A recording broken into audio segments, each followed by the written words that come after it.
really pleased to see so many people from all around the world. We're doing something a little different today, which is we're sent out an email and invites to this webinar, um, and asked users to submit challenging shots, and we got a lot of really interesting shots, and we certainly won't be able to cover all of them in this session, but I think Mary picked a really nice selection of shots to show some advanced techniques. So at this point, I'm going to turn it over, and I'll be available for text questions. I'm going to turn it over to Mary. All right. Well, hi, guys. Thanks so much for tuning in. Like Ross said, we only have time to go over a couple of shots, but if you send in a clip, I'm going to contact you and make sure that you are able to solve your shot. Anyway, so basically we're going to be going over a bunch of shots, and we're going to break down. We're going to talk about tracking mostly. The techniques we're talking about can definitely be used in Mocha for After Effects, Mocha Plus, and Mocha Pro. There's going to be some exceptions to that. There's going to be some tricks that it does actually help to have Mocha Plus or Mocha Pro to do, but we're going to go over those. But the basic steps for doing like really difficult tracks is you need to evaluate your shot and really look at it and decide what movement you need to get your shot done, and then where you're going to be able to get that movement from on your track. And what I mean is, what's the least obscured, what doesn't have reflections on it, what doesn't have shadows, etc. You're going to need to decide if you need to correct for the lens, and you need to decide that before you do anything in your shot. And there's a couple of shots you guys sent me where I really noticed that was the main problem, is that there was no accounting for the lens. Also, when you track turning objects or objects that are turning away from the camera and then turning back, it really helps to track those in sections, and you divide those sections up by where you can't see the object anymore. You don't want to try to do like a 3,000 frame track on one layer if the object is turning away off and on, and we're going to go over that as well. You also can use adjust track to correct. You can use manual track to track turns for the last few frames. You can change parameters and references at any time, and I don't think everybody always knows that. You don't have to just deal with the default settings that Mocha gave you. You can move past that. And if all else fails, it really helps to stop and start again with a fresh eye. So the whole point of this is, we have a lot of users that understand the basics, but what we're trying to do is we're trying to get to the point where our users will be able to look at a shot and apply what they know about the basics to more difficult shots. So let's start by opening up our first shot, and I'll show you what I'm talking about. Let's go to my Clinic February folder, and let's just make sure that I have the right one. Yep. Okay, so we're going to go, this first shot is from Luke Murphy. And the shot he sent is basically, he wanted to know how to track this shot to put basically, let me just go ahead and select my layer and hide what I've done here. The idea is he wanted to know if we could track this lovely lady's leg, but the problem is that there's no tracking markers on our leg, and the other problem is that, honestly, we've got a lot of secondary motion here that we don't necessarily want to track, because the goal of his shot was he wanted to put like an x-rayed bone inside of her leg. So we'll talk about how we did that, but I'm going to show you the results, and then I'm going to show you how to get those results. So in the first place, what we did here is we basically went to our X-spline, and we drew an X-spline around the leg, and then we went to our surface tool, turned that on and aligned that properly, and then we added an insert clip, which is going to be this femur here, and I'll show you what that looks like right now. Let's just go ahead and hit play, just like that. And you can see we end up with a nice rock solid track there, but here's how we got that. I'm going to show you the differences. So if I come in here, well, actually, let me turn this on and actually get rid of the insert so you can see what we're doing. If we just try to track this leg by just drawing a shape right around her leg, and we track forward, we're going to end up with a couple of problems. Okay, one of those problems is that we're tracking her shirt, okay, as well. We want to make sure we don't do that. So when you think about your planes, this is what I mean when I say evaluate your shot. Look for anything that's going to mess up your track, okay? So because of the way the tracker works, we're essentially looking for pixels that are moving in one direction. With her leg, we have pixels that are moving in a bunch of different directions because, like I said, we have a lot of secondary motion. So we have the leg moving down and we have like her skin moving up for momentum. We have a lot of wobble there. When you put a bone in somebody's leg, you don't necessarily want that wobble in there. So instead of tracking shear and perspective, we want to not do that. We also want to go ahead and take our shape and change it so that we avoid her shirt, okay? But let's go to translation, scale, rotation, shear, and perspective, and let's actually only track translation, scale, and rotation. So now when we track this forward, we're going to have this sort of more rock-solid track happening. Because we're looking for the bulk of the motion, it doesn't matter that it's like slightly different, because Mocha is going to look right through that because of the way the tracker works. Now, I don't know if you guys have seen some of my previous demos, but we talk about how Mocha tends to look for the pattern of pixels, and we look for it in a wide range. We sort of tend to ignore noise, and we'll talk about what that means. I'm drawing a secondary shape on her leg here because I want this shape to track really nicely off of the frame. So now we have just this really nice track. Let's turn our surface tool on right here, and you can see that this is aligning really nicely to her leg. Now, I feel like I'm still grabbing too much of that, that bounce that's happening in her leg, and I don't want to grab that. So actually what I'm going to do is I'm going to, instead of grabbing the shirt that's pulling in over her leg, we're just going to pull this up, and we're going to grab more of her leg there, and then continue tracking backwards and sort of get rid of a lot of that scale that we were having. Also, if you feel like you still have too much bounce, what you can do is you can actually start to affect your keyframes manually. So we can always change translation, scale, rotation, shear, and perspective at any time during our shot. We can change the shape that we're tracking at any time during our shot, and we can also change our keyframes because we have this dope sheet right in here. Now, this dope sheet has data for, in this case, it's going to be for layer 2. It's got our tracking data right here. And we have all of our translation X and Y, rotation, scale, shear, and perspective. So I feel like there's still too much wobble between here and here, you see? And that's wobble in the scale. So I'm actually going to just go ahead and delete some of those keyframes. Just like this.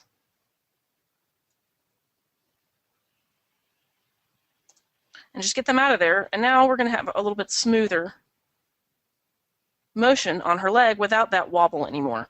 So you really have control over your data. Don't feel like you're stuck with whatever Mocha gives you. You always have control over what you're going to do next. From there, if you're compositing in After Effects, you're going to take this corner pin and you're going to export your corner pin as a After Effects corner pin. Or if you're using Nuke, you're going to go to your Nuke corner pin right here, and both of these are copy and paste. All right. Or if you're using Mocha Pro, you can actually do an insert. So we can come in here to our insert clip and import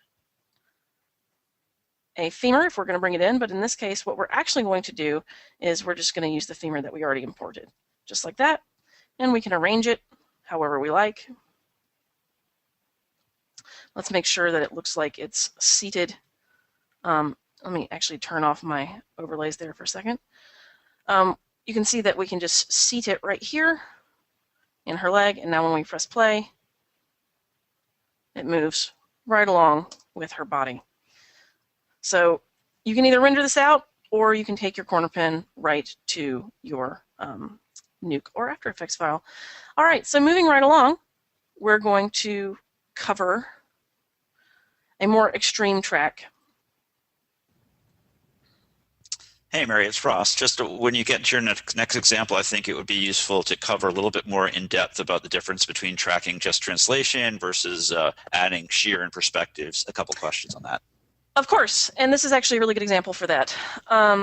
So right here, we've got this laptop track, okay? And this is kind of a difficult track. And the reason this is a difficult track is because we've got a lot of reflection. We've got this arm coming in front, and we don't really have, we start to lose the data completely when he starts to turn and close the laptop. So we don't really have good tracking points either. Also, a thing I want to point out to you guys, just in general, if you guys are able to be on set when they film elements, sometimes you are, sometimes you aren't, make sure that you don't let them film a screen with data on it already. You want either a blank screen or a gray screen or a green screen, but you don't want to lose these beautiful reflections because those are what's going to sell your shot. So when you have to do a screen insert over this, you're going to lose these reflections unless you just rebuild them by hand. And that's going to be kind of difficult because of how they rotate and change. So if I had my druthers, if I could reshoot the shot, I would not shoot it with this Windows panel on it. Now, Ross was saying the differences between translation, scale, rotation, shear, and perspective. All right, so let's just go over these parameters right quick and talk about what they all do. The luminance is going to be your RG and B channels. That's what you're tracking most of the time. If you have a super color corrected shot, you're going to use auto channel. Minimum percent of pixels used, you can think of that in terms of your accuracy, but it's going to change basically on how large your shot is. So if we are tracking a larger area, Mocha will default to about 30% of the pixels. If we're tracking a smaller area, Mocha is going to default to about 90%. What that means is it's going to try to match that pattern of pixels over time, because what the tracker is actually doing, okay, is the tracker is tracking a pattern of pixels as it moves relative to itself through a screen. But what that really means is that we are a texture tracker. We don't work like a point tracker. We don't work like a feature tracker. And if you try to use this like a point or feature tracker, what's going to happen is you're going to get very frustrated. So instead, use it like we are tracking a texture. And when we say moving in one direction, what we mean is that planar data.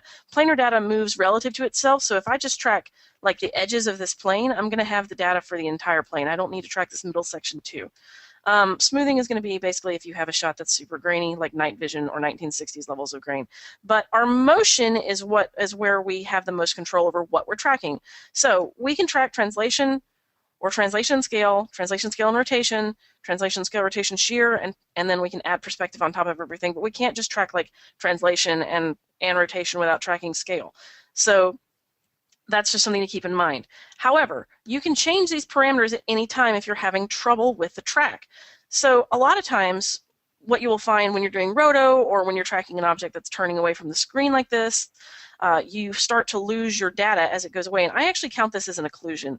The reason I count this as an occlusion is because the sides of the object are beginning to occlude the front of the object. And I know that's like not necessarily intuitive, but if you think of turning away as losing detail, you'll start to know what I mean. Now, in this shot, I want to track translation, scale, rotation, shear, and perspective, except for at the beginning of the shot. I don't really want to. And the reason I don't want to is because there's a lot of reflections, and if I track translation, scale, rotation, shear, and perspective, and I grab any of these reflection edges in my data analysis shape, which is basically, we're looking at everything in white here, okay? What's going to happen is Mocha's potentially going to look at that motion, and it's going to think that it is shear or perspective. So we want to make sure that we tell it not to track that for this front section. Large motion, small motion, and manual track. So large motion is going to be the bulk of the motion you're ever going to track in Mocha. Okay, small motion is essentially sub-pixel motion, so that's going to be your camera is on a tripod and the wind is blowing past it, like almost imperceptible motion. You'll almost never use it, but it's really nice when you need it. Manual track is something totally different. You see how when I switch manual track on, I get keyframes across the entirety of my shot. Okay, the reason I get keyframes across the entirety of my shot is because this now gives me access to my track keyframes on my timeline, and I can actually start to turn my surface tool on, and usually inside of Mocha, the surface is a child of the track, okay? So what that means is that the track moves forward and pulls the surface tool along with it, not the other way around. With manual track, I'm actually changing the rules, and let me just turn my shapes off here for a second, and what we're going to do is we're going to use our surface tool, just like this, to actually make track keyframes. So as I go off screen here, what I'm able to do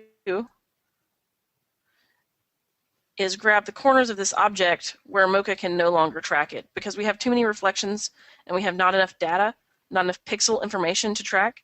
So for the last several frames, because it really just doesn't matter, we're going to just snap these corners to these just like this. And you won't be able to tell that it's done by hand because it's just you're snapping to the corners anyway. The surface tool is nice and square, so it like gives you really good reference points, and from there you can just sort of finish your track. So once we've gotten to the turn, we can just move this in, and if we don't want to continue to manually track this, we can turn our shapes back on. We can grab more of the object, and we can just do translation, scale, and rotation, and we can go ahead and turn our gear back on, and we can just track this forward. And we can either use adjust track to correct that, or we can continue to like manually correct our keyframes. It just depends. So just like that.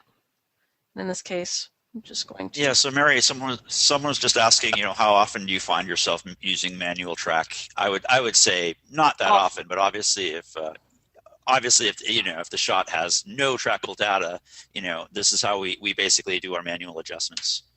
Yep, that's essentially it. So for me, I do not use manual track often, but when I have a shot like this, I always use manual track. When I have a shot where we have a laptop that's either closing or completely obscured, or a phone that is the same, then I always use manual track because there is no data left to track, because as a plane turns further from the camera, you lose the data that's trackable anymore because there's no pattern. So, and with this laptop, it's super shiny. So as this turns, not only do we lose the data, we have a reflection that comes over the top of it. The thing about laptops and other shiny objects is you need to treat reflections as if they are occlusions, because that's exactly what they are. They're just semi-transparent occlusions. So, and I'll actually show you like how to track the screen as well. But like, that's not the hard part of the shot. The hard part of the shot is the actual turn itself, and dealing with reflections and dealing with the arm. So we're going to cover all of that, but I just wanted to sort of talk about what these settings do. Other times that I use manual track are when I have to jump ahead in a shot, and I'll sort of talk about that. If I have an object where the object is turning away and coming back, and I want to have it be on the same layer, I will use manual track to find points on the object I can find again, jump ahead, and then track backwards and forwards to the turn. Or if I have an occlusion where, for instance, if this person were not just putting their arm in front, if they were walking totally in front of this screen, I would have to find a way to get the track from point A to point B around the occlusion. So this is another time that manual track comes in super handy. I don't often use it, but I use it for stuff like this. Moving right along, let's talk a little bit about how we actually track this screen. When you track something like this, and let's just go back to large motion. When you track something like this, it's really important that you track from the right part of the shot. I would never want to track this from the back of the shot, from the front of the shot to the end. And the reason is it's smaller at the beginning of the shot. When you track in Mocha, you want to track from areas where the surface you're trying to track is most parallel to the camera, okay, largest in frame, and least blurry. Now what that means is that's where you're going to have the most data, but you're never going to find a perfect storm of all of those together in the same place. So the only way to really understand where to look for that is to learn how to use Mocha, continue to track in it, and not use it like a fire extinguisher. If you use it like a fire extinguisher and you only use it on hard shots, you have to relearn every single time you use it. But if you start to use it every day on everyday shots, and you use it on easy shots, you learn how the tracker works, you see how the tracker works, and then you can apply that to harder shots as well. So that's another troubleshooting tip. Now, when we track this screen, we have a real problem here in that there's a lot of reflections on this screen. And what did I say earlier about reflections? They are essentially occlusions, and I want you to just sort of see why that is.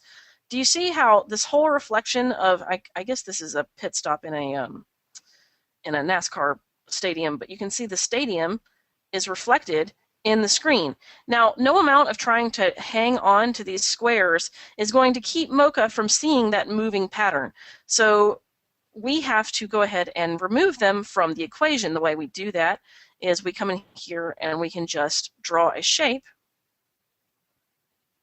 around our screen. What's important here is that I cut out this middle section. Now you can make a giant C shape, or you can use the Add to X-Spline tool and make a, make a added shape. And what that'll do is wherever that shape overlaps, is going to be a cutout, and wherever that shape goes outside is going to be an occlusion. So let's just go ahead and get rid of that though, because we're going to actually use this to track. Now, we're going to take our surface and we're going to align our surface to our screen. Now, this is our surface tool. Let's turn our matte off so we can see, and if we want, we can turn our shapes off so that we can see better. You have a lot of tools up here that are here to help you, so make sure that you use them. What we're going to do is we're going to just adjust this to where it's perfect, and then we're going to turn our shapes back on so we can see what's happening. And we're going to start tracking backwards with just translation, scale, and rotation, and that's because that's the only information that's happening in the shot right now. So when we track translation, scale, and rotation, we get a really rock solid track. Now, I consider this to be a fairly simple track, but the problem comes when his hand goes over the shot. So we want to make sure that we account for that. Now, Mocha treats everything in the layer pile as holdouts for all of the layers beneath them. That means you want to stack your layers, and this is manual, like Mocha doesn't know the difference between a foreground and a background layer unless you tell it. You want to stack your layers as closest to the camera from furthest to the camera. So your closest to the camera layers need to be at the top, that's your foreground layers, and then further beneath them as you get towards the midground and background need to be your background layers. But the cool thing about this is as long as you have a track for foreground objects, you're going to be able to use those as occlusion mats. So let's just temporarily turn this track off, and let's find our arms here. And what we're going to do is we're just going to do a little garbage mat right around this arm, just like that. And we're going to track this through the shot. Just on default settings is fine. And what this will do is this will now hold out of my track when I go back to it. So let's get that out of frame. There we go. And we're going to trim the layer. You can always trim your layers right here. So set layer out point. And now it's going to be invisible for the rest of the shot. And we're going to track this backwards towards the front of the shot. Just like that. And we're going to trim this layer. Now, the other thing, you can notice that our garbage mat is actually being broken here by the hand. So we're just going to animate this by moving the spline, and then what Mocha will do is Mocha will correct between those 2 points. And now we have a nice garbage mat for our track. So we're going to call this hand hold out. Mary, what's your take on how close, when you're creating a shape around your screen, about how close you should have your search area around the screen, or being a little bit generous to show the edges? So you should always be a little generous, but not too generous. So by a little generous, I mean you want to be about 5 or 10 pixels outside of the screen or whatever you're tracking. And the reason for that is that's going to give you a really nice view for Mocha to look at the edge of the object so that it can actually tell how the object is tilting in 3D space. But what you don't want to do is you don't want to be super generous. Like you don't want to be like 20 and 30 pixels out because then Mocha will actually start to look at this as if it's part of the pattern. So Mocha's pretty good at ignoring a little bit of data that's different because it tries to find the bulk motion overall and ignore anything that doesn't move properly with that. But if you include too much of another pattern at another that's moving at another speed inside of your shape, then Mocha's going to look at both of those, get confused, and try to match the motion of both at the same time. Hey, Mary, a quick comment. Someone was asking that when you select one of your tools on screen and you're talking about it, just be a little bit slower and clearer about which particular tool that you're actually selecting, just so everyone can keep up with you. Of course. Great, thanks. And I'll just talk about the tools that I've been selecting so far. Right now, this is the overlays button. So this shows me all of my overlays or turns them all off. If you ever can't find your shape or your surface tool, it's probably because this button is off. This actually turns off your selected layer, shapes only, so that you can sort of see what's going on there. And then you can actually turn off your tangents and splines separately. Like basically you can see your points or you can hide your points so that you can see what the edges look like. Or you can turn your surface and grid tool, your surface tool off here, your grid tool off here. And if these thumbnails ever get in your way, and when I first started to use Mocha, this actually really bugged me, you can just turn those off right here. This is your auto stabilize tool, and what that does, actually, if you're rotoscoping, it actually moves your whole shot around your track so you can tell how. It's also really good for checking your track. So if I turn my shapes off here so you don't get confused, you can see that my track is really rock solid. It's keeping that laptop right in the middle of the frame, and I can see that it's not wobbling. I can see that my shape is sticking my surface tool is sticking on really nicely. So that's the power of that tool. So we're going to go ahead and keep tracking forward. There's just various ways to check what your shapes are doing. We're going to go ahead and hit track forward, and we have moved screen track under our hand holdout. So what that will do is now our hand holdout is going to be taking the data out of the track. So now when we hit track forward, we're going to turn our gear on, because our gear is our action item in Mocha. Whenever you turn your gear on, it means you're either tracking or rendering. So what you don't want to do is have a situation that looks like this, because what you're going to do is retrack over all your shapes, and you want to make sure that you don't do that. A really good practice to do is to just lock your layers when you're done with them. So that way, if you're working late, or if you're, it's early in the morning, you haven't had your coffee yet, you don't make mistakes.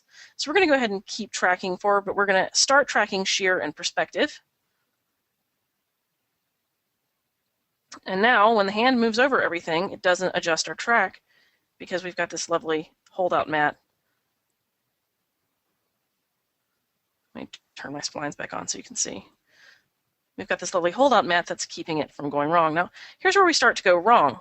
So we obviously have to figure out a way to keep that from sliding. So what we're going to do is we're going to change our shape a little bit, just like this, and just get a little closer to the edge. And the other thing that we're going to do is I can actually start to use other shapes to help me. So I can grab on to the front of this keyboard, and I'm grabbing onto the front of this keyboard because it's not moving at the exact same speed, but it will probably keep my corner from flying off. So when we start tracking forward, we end up with slightly less of a warp. But this is a good example of when to use your adjust track tool. So now that we've got this happening, what we can do is we can come in to our adjust track right here, and we can actually start to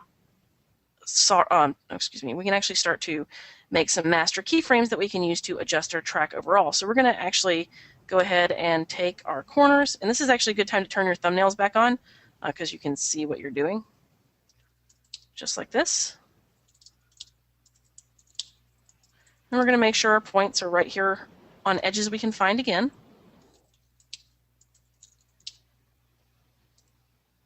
And in this way, we're going to hit Set Master All, just like this, and that will make these the master points to correct to. And now, as we turn and we start to shift, we're going to look for the last frame where it's still correct, which is this frame.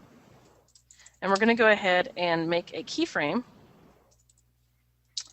at these sections. So let's just select this point, and let's make sure that we have keys on these, and we do. So now we're going to go ahead and start to adjust this. So I'm going to select this and pull it in, or we really want to look for the arc of the animation of where it's the most off. So for instance, here would be a good place. And now we can adjust our points, and it will adjust our track between those two keys. Yeah, Mary, I'm just going to jump in really quick, just a quick comment on Adjust Track module from my perspective. I think this is an area that's really a really powerful area of Mocha that a lot of users don't probably use enough or don't really understand, because Mocha can get such a good track on on so many shots. But just to kind of make the point clear that what we're doing is adding a second level of keyframes to the surface keyframes that we've captured on the first track. So if you could kind of sort of flesh that out a little bit more, that would be great.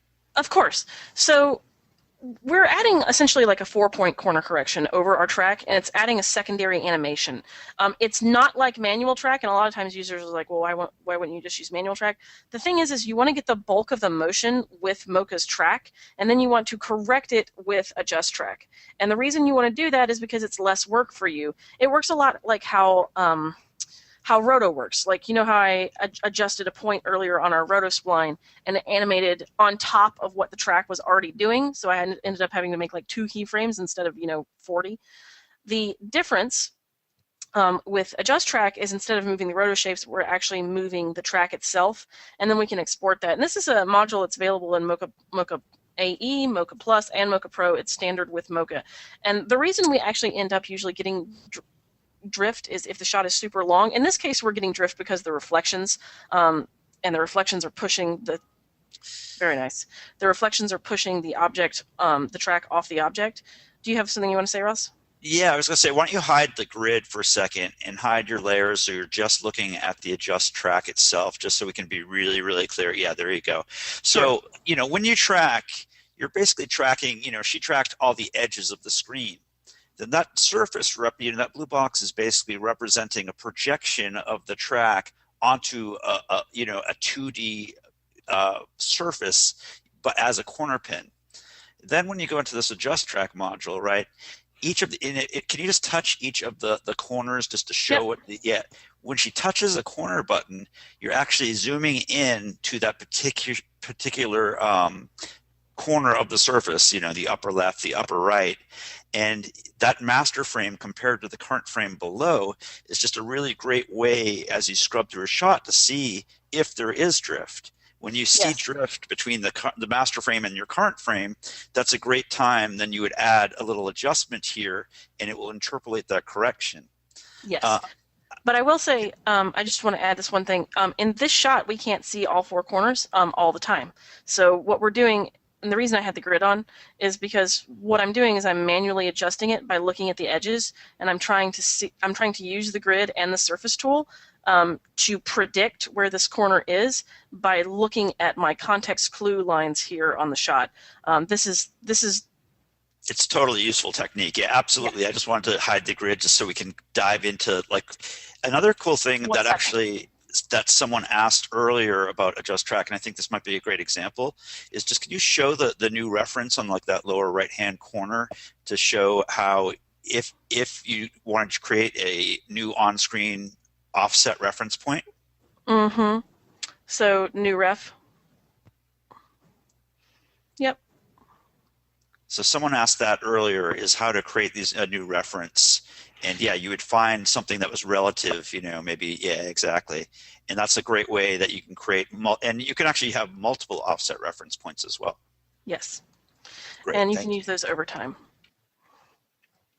All right, no worries. I feel like we've covered just about everything with the shot because I already showed how to correct the end with manual track. So I feel like I've taken this about as far as we're going to go. And again, this is the results we end up with. If we go back to our screen here and we turn on our track layer so we can see, this is what we end up with. We end up with this lovely track that we can then put our screen insert on. Now, if we were going to export this, we would export this tracking data again as either a new corner pin or an After Effects corner pin. It's literally a copy and paste. The other thing, though, is if you can always use the insert tool to put stuff in there, and render it out as a pass with its own motion blur. But many times you want to have control over your object, so you do that inside of your comp. What's also important to note is if we're compositing this in After Effects, there's 2 different ways that, and even in Nuke, there's 2 different ways to handle this surface tool.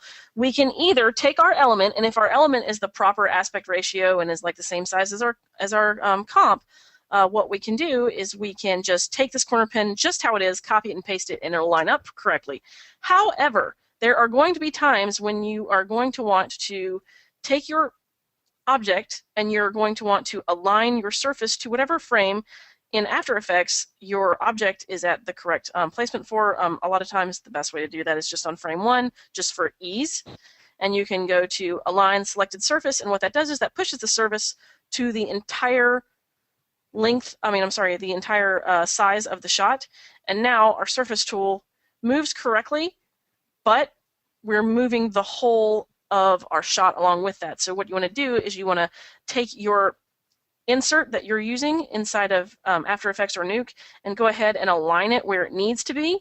And then you can apply your corner pin on top of that, and it won't offset your corner pin by the difference between the size of this object and the size of your shot. So just want to make sure we have like a lot of tutorials about the exports, so make sure that you watch those. They'll go into that process in depth. And I want to see how much time we have. Okay, I'm going to probably have to speed up a little bit. All right, so another typical sort of problematic shot that people run into is a shot like this. And the idea here is, hold on, let me take my insert, put it on none. So with this shot, the idea was that they needed to replace Charlotte on the wall over here. However, we're going to have some problems with that just because of how fast this shot is moving and also how much data we have to track. So I think what probably happened, and you'll get poor results if you do this, and I just want to show you. I think sometimes what users do when in their thought process is they just try to track the object they're trying to remove rather than try to think about what is the planar information that's happening. So if I try to track this, I need to track translation, scale, rotation, shear, and perspective. But if I try to track this forwards and backwards, I mean, it's going to track good for that part, but, well, I mean, obviously the car is moving in front is going to throw it off. But when we try to hold on this way, we end up with something that just does not work. Okay? And the reason for that is because it's changing so dramatically over time. The information is changing over time. So the best way to actually handle this, and the best way to handle any sort of, if you're looking at a shot that's panning, or ground is moving underneath everything, the actual better way to track this is like this. We're going to actually track, hold on, go to the first frame. We're going to actually track everything that moves underneath this shape. So when I track this, what we're going to do is we're going to take our surface tool and we're going to align it where it needs to go. So we're just going to push that right here over Charlotte, just like this. And now what we're going to do, excuse me, is we are going to go to our link to track, and by default, the track is always linked to the shape, okay? How I talked earlier about the relationship between the track and the spline and the track and the surface tool, the track is the parent of everything, but you can tell the shape not to follow the track, and instead you can tell the track to keep referencing the shape, but not move the shape by, instead of linking it to itself, you link it to none, okay? And we're going to call this wall track for the sake of clarity here, and this is a car track. Okay, and this is original. Okay, so we've got our wall track, and now what we're going to do is we are going to track translation, scale, rotation, shear, and perspective, and what's going to happen is Mocha's going to read the information that moves underneath this shape like a tracker. And a lot of times people mistake accuracy in Mocha, excuse me. Oh, we're going to actually track this from the end to the beginning. So what happened there was our surface tool sort of moved out of the behind the camera. So we're going to actually go ahead and track from the back to the front to solve that problem. The reason for that is as this pushes forward, the tracking data and the surface tool and the shape can actually move in front of the camera. We want to actually prevent that. So what we're going to do instead is we're going to track backwards from here. So let me just grab this data again. And we're going to go to link to track none, translation, scale, rotation, shear, and perspective. And we're going to align our object here, just like this. And now we're going to track backwards. Really? You worked yesterday. You're going to do that today. Okay, so we're going to have a teachable moment. Sometimes when you track the same shot over and over and over again, like I have done to prepare for this, what can happen is you can actually get some confusing data in your cache file. So we're going to go ahead and go to our motemp folder, which is where we keep our Mocha cache. And so in this case, we're just going to load up our browser. We're going to go to our C drive. We're going to go to this thing called motemp right here, and we're going to select all of our keys, all of our cache, and we're going to just delete it just like that. And then we're going to start this file from scratch because something has gone wrong with it. So let's just hit save. Just leave it to a live session, right? As Yeah. these kind of things happen. But Yeah. yeah, no, it's actually good. It's good, this is a troubleshooting seminar, and it's actually good to see, it's not always, everything doesn't run perfect for demo artists either. Nope. This is what Sure. we have to do. Yep. So yeah, sorry about that, guys. But at least we can see what we do when we have problems like that. So in this case, we're just going to come in here, right like this again, and we're going to just track this wall, just like this. I'm going to get a little outside the edges there, take our surface tool, align it, and we're going to track translation, scale, rotation, shear, and perspective, and we're going to call this wall track, and we're going to ask Mocha not to embarrass me in front of company right now. Hey, much better. All right. But we're still leaving it on there, so we didn't set it to none. Link to track, none. And that should give us better results. Mary, I just want to make sure that people are really, really clear, because this is just a really unique thing, to really focus on. So maybe to really explain, you can see when she hits track here and the track is linked to none, that search area it's not moving at all, right?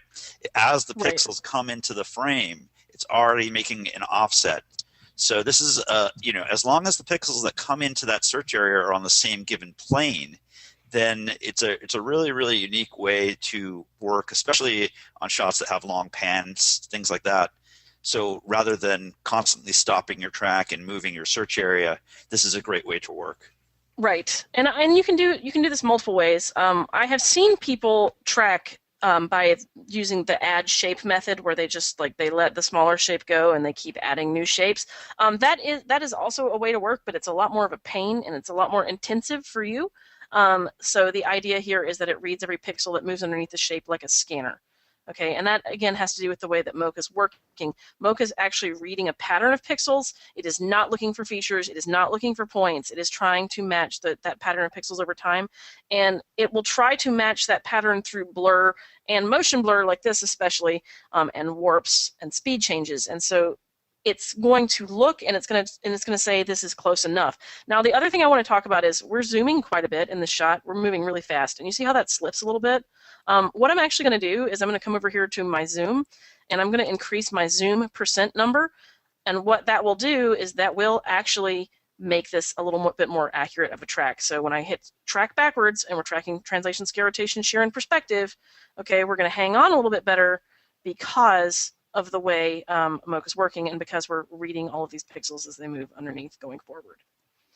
So the other thing that we need to handle about this shot is that same sort of occlusion. So in this case, we have to worry about these cars. So let's just go ahead and track them right quick. And again, we want to track them from where they're largest to where they're smallest. So let's just find there's something decent. So we're going to track these cars, and I'm going to track both of these cars at the same time in a garbage mat because it doesn't really matter. And let's go ahead and track.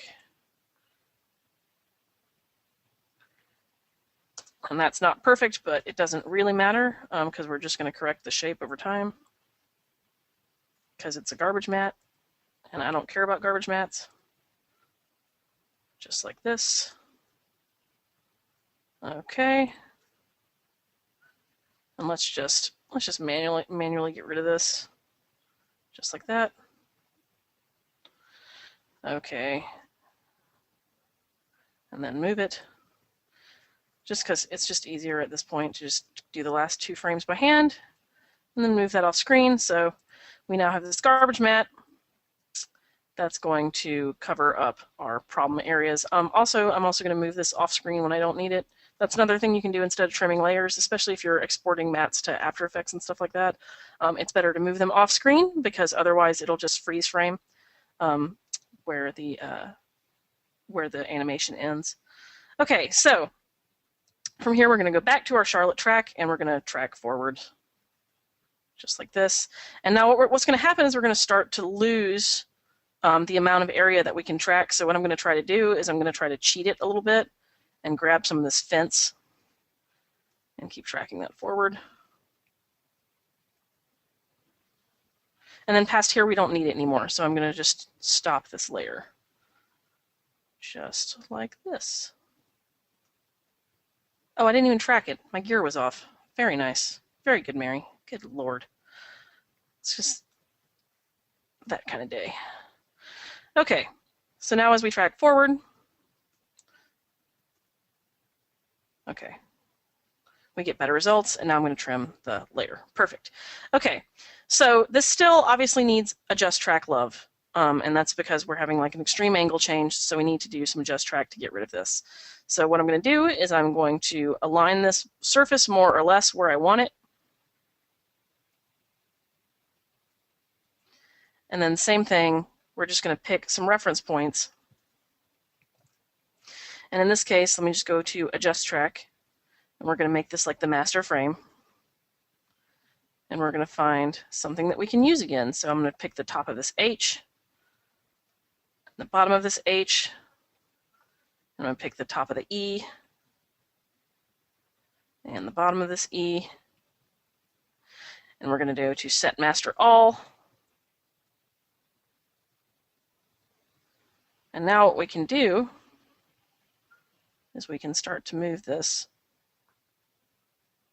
So let's go to,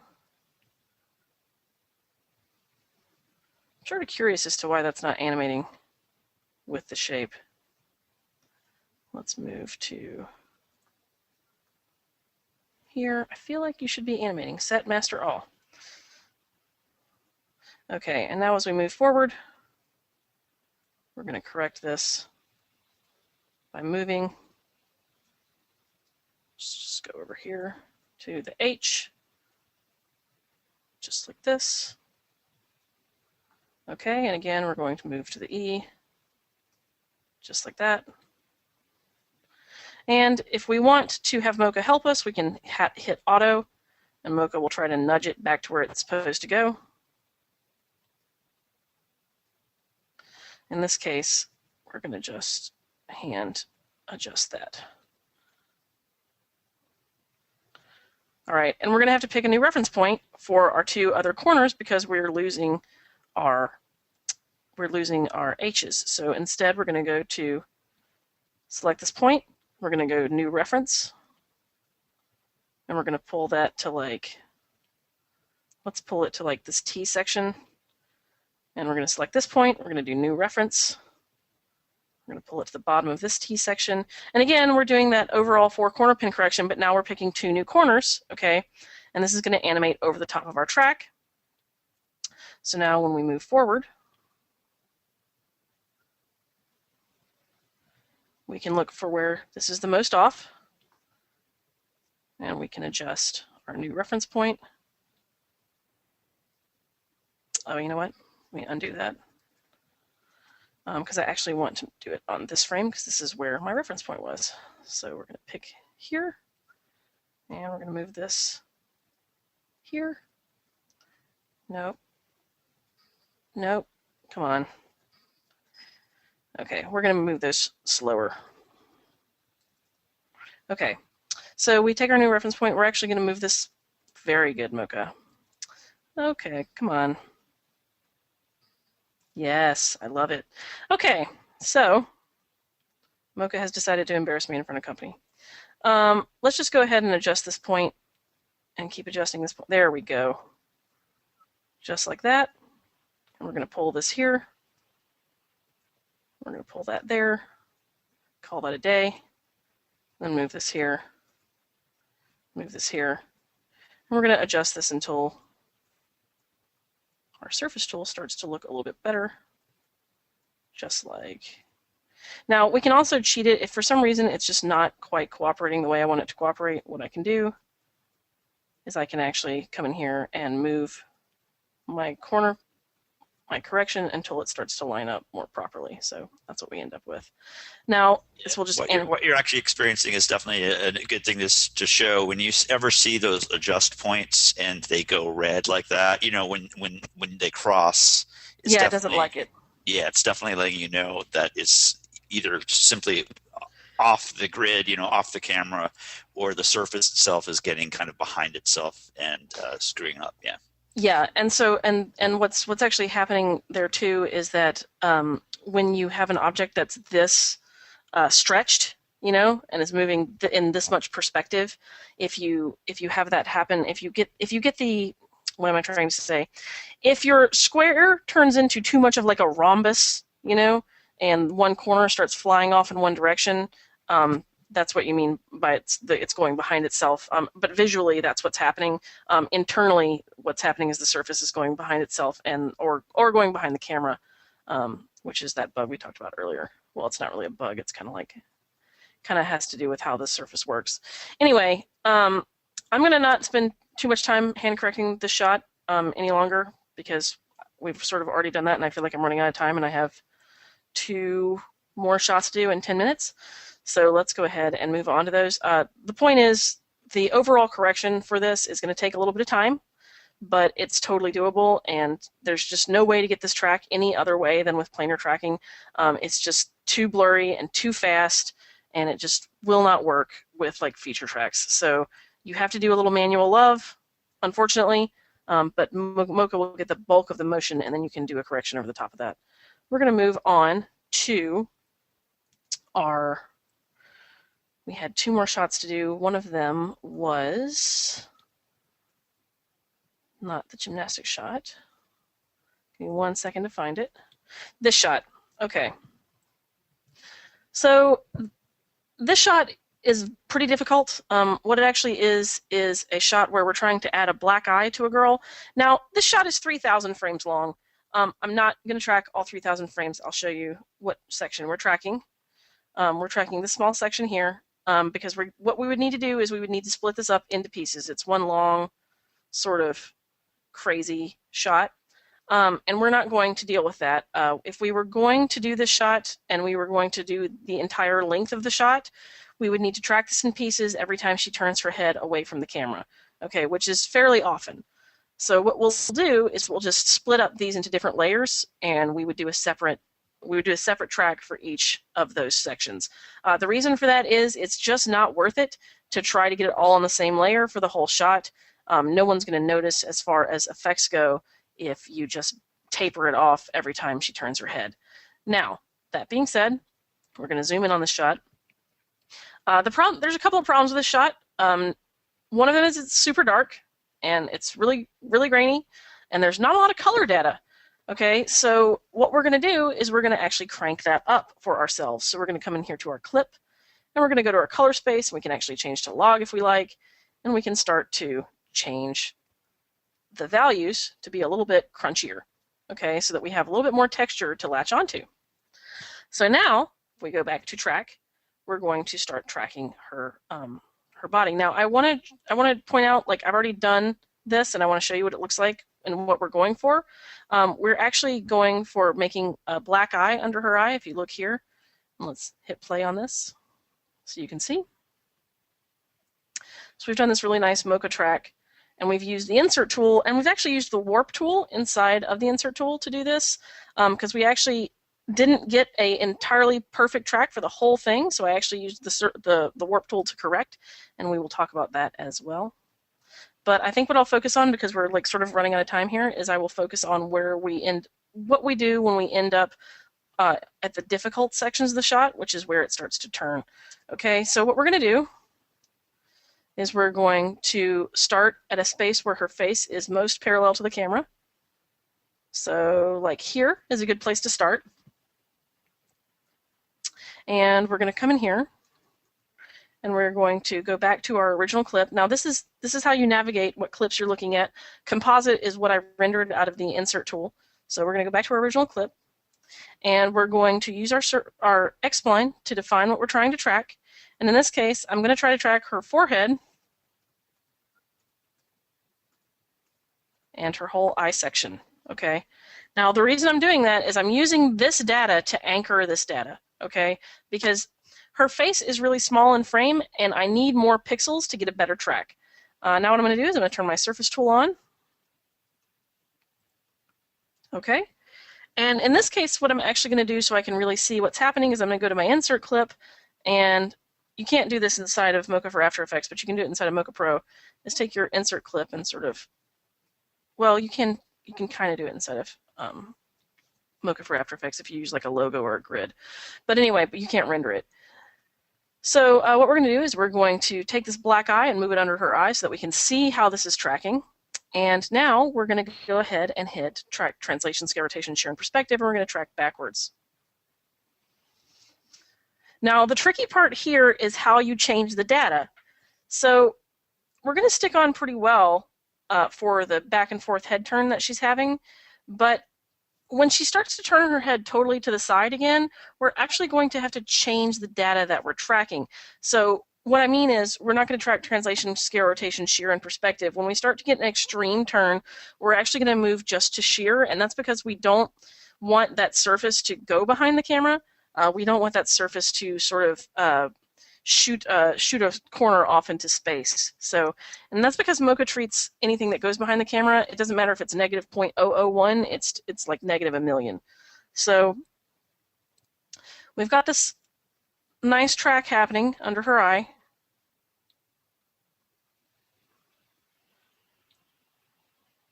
And as we turn here, we're getting too extreme of a turn, okay? So as we turn here, what we're going to do is we're going to instead switch to shear only, and we end up with nicer data, okay? And now, as we're really turning away, we're going to pull in more information from the side of her head. And let's turn the surface tool off for a second, just like this. And we're going to move to just using that to get the end of our turn. So it's not perfect, right? Like I'm not really thrilled with like what's happening there. So what we're going to do is instead of like using adjust track, what I'm actually going to do is I'm going to come in here to the insert tool, and I'm going to turn my mesh warper on. And in my mesh warper, I'm actually going to start correcting this over time. So right there, it's really nice. And the reason I'm using the mesh warper is because we're going to have to react to how her eyelids are changing, because your eyelids don't just stay on a single plane. So we're going to have to scooch this up under her eye. And I'm going to pull this corner in a little bit on the side of her face, just like this. And then as we come to here, we're going to have to move this down again, just like that.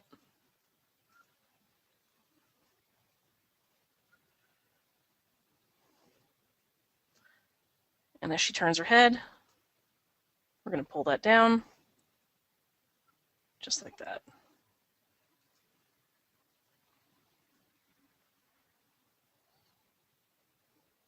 And what we end up with, if I turn this off, turn my overlays off, is we end up with something that moves under her eye pretty nicely without sliding around. So, and when it's sliding around in the way her eyelids are sliding around. So we end up with like this really nice solution. What we can do is we can either hit motion blur on and render this out,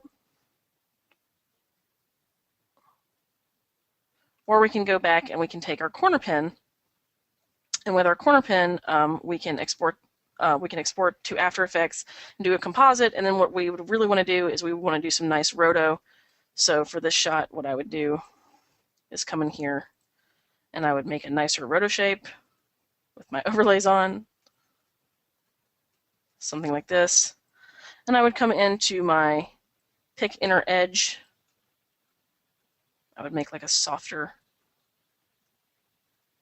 inner edge, just like this.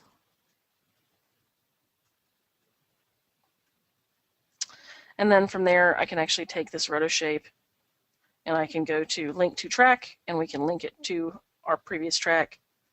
And we can start to animate where we have any problems. Excuse me, I want to go to both, pick both edges. This is our picker tool. Our picker tool allows us to change our selection, just like this. And so then I would take that roto and I would go to export shape data, and I would either export this as a new roto paint or roto node, or I would go to my mocha shape data for After Effects and copy and paste that. We can export to all kinds of things. All right, I'm going to move on really quickly because we're out of time. So let's go to the last shot I wanted to show you. Yeah, we're really close to being out of time. We're really close to being out of time. What's this last shot that you wanted to show, Mary? I just wanted to show the flicker. Oh, okay. Like how you handle flicker. So this shot is just really kind of difficult. The reason it's kind of difficult is because there's a lot of lighting changes. So the other thing that's difficult is you don't want to like track something and roto it at the same time. In a shot like this, you want to really be selective about your tracking data. So in this case, we're going to be very selective about our tracking data. So we're going to track what is the strongest pattern that has like the least amount of like severe shadow changes. So we're going to track the top of the hat, and we're going to track the front of the face, like for the top of his head roto. And we're just going to track translation, scale, rotation, shear, and perspective. And because we've tracked so much data, Mocha actually hangs on really well. So, but what we wouldn't want to do is track up here where the shadow is, because that's actually flickering so much that Mocha will look at that. So what we did from here is we went and we actually did a face roto, and we linked that to our face track, because we did this face track right here. So this is our face track and our face roto linked together. We have very few keyframes on our face roto, so we ended up with 1, 2, 3, 4, 5, 6, 7 keyframes. And then we did the exact same thing for the chair, but for the chair, I actually just rotoed and tracked the chair at the same time. And again, because we're tracking so much information and the pattern is so huge, Mocha does a pretty good job of just hanging on through the flicker. So you don't really have to worry about it that much. But when you're tracking stuff like this, the important thing is to ignore the problematic lighting changes where the changes are the most drastic, and you want to actually shoot for tracking where the changes are the least drastic, if that makes sense. Now, we got to wrap this up, but every single person that sent me your shot, I'm going to send your shots back to you, tell you what we did, and go over them with you. So thank you so much for sharing your shots. That was really, really kind. And I'm going to let Ross wrap this up.